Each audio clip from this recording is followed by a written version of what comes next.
அன்பானவர்களே, இன்று நாம் அறிந்து கொள்ளும் இறை அறிவு மீண்டும் ஒரு குட்டி கதையுடன் தொடர்வோம். முந்தைய காலத்தில் கலிகம்பர் என்ற ஒரு சிவன் பக்தர் இருந்தார். முந்தைய காலத்திலெல்லாம் பார்த்தீங்கன்னா, திருநூல் பூசிய அடியவர்கள் யாரையாவது எந்த சிவன் பக்தரும் பார்த்தாலும் அவங்க காலில் விழுந்து ஆசீர்வாதம் பெற்றுக்கொள்வார்கள்.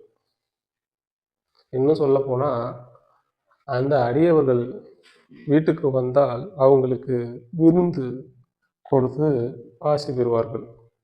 இப்படி கலிகம்பர் ஒரு நாள் ஒரு அடியவரை பார்த்தார். அவர் உடம்பு முழுவதும் திருநூல் பூசி இருந்தார். உடனே கலிகம்பர் அவர் காலில் விழுந்து ஆசீர்வாதம் பெற்று தன் வீட்டுக்கு அழைத்தார்.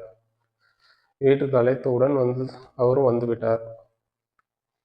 அவர் அந்த அடியவரை பார்த்து தாம் பெரும் மகிழ்ச்சி அடைவதாக சொன்னார். அவர் வீட்டுக்கு வந்த வருகையை பார்த்து பின்னர் தன் மனைவியுடன் அடியவருக்கு பாத பூஜை செய்ய வேண்டும் என்று வீட்டில் உள்ள பாதை பூஜைக்கு தேவையான பொருட்களை எடுத்து வரும்படி சொன்னார்.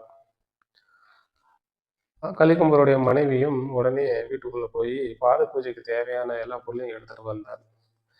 கிட்ட அந்த அடியவர்கிட்ட பார்க்கும் பொழுது தான் அவங்களுக்கு ஒரு விஷயம் தெரிய வந்தது. என்னவென்றால், அந்த அடியவர் ஒரு காலத்தில் கலிகம்பரின் வீட்டு வேலைக்காரர். இதை அறிந்து கொண்ட கலிகம்பரின் மனைவி கலிகம்பரிடம் சொன்னால், இவர் யார் என்று தெரிகிறதா? முன்னொரு காலத்தில் நம்மளுடைய வீட்டு வேலைக்காரராக இருந்தார். இவர் காலிலேயால் நம்ம விழுந்து ஆசீர்வாதம் வாங்க வேண்டும், இவர் காலுக்காக நம்ம பாத பூஜை செய்ய வேண்டும் என்று அந்த அடியவரை மிகவும் மனம் வருந்த பேசிவிட்டார். இதை அறிந்த அந்த அடியார் உடனே கலிகம்பர் வீட்டை விட்டு கிளம்பி போய்விட்டார். உடனே கலிகம்பருக்கு மிகவும் ஆத்திரம் வந்தது.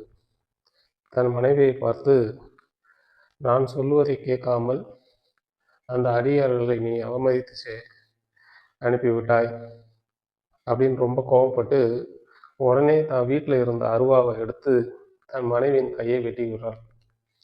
ஒரு அடியவருக்கு பாதை பூஜை செய்யக்கூட தகுதி இல்லாத இந்த கை உனக்கு இருந்தும் ஒன்றுதான், இல்லாமல் ஒன்றுதான் அப்படின்னு சொல்லி ஆத்திரத்தில் பேசுகிறார்.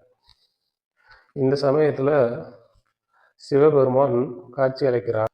சிவபெருமான் உடனே என்ன பண்ணுறாருன்னா, கலிகம்பரின் மனைவிக்கு கைகளை மீண்டும் பொருத்தினார். அதுக்கு பின்னர் என்ன சொல்கிறார், கலிகம்பா, ஒருவரது கடந்த கால பலவீனங்களை பயன்படுத்தி அவரை அவமானப்படுத்தக்கூடாது என்பதை உணர்த்தவே உன் வாழ்வின் மூலம் இந்த நாடகத்தை நான் நடத்தினேன். உன் மனைவியின் மனதில் அத்தகைய எண்ணத்தையும் விளைத்தேன். அவள் ஏதும் அறியாதவள். உன் பக்தியை நான் மெச்சுகிறேன் என்று சொல்லி மறைந்து விட்டார்.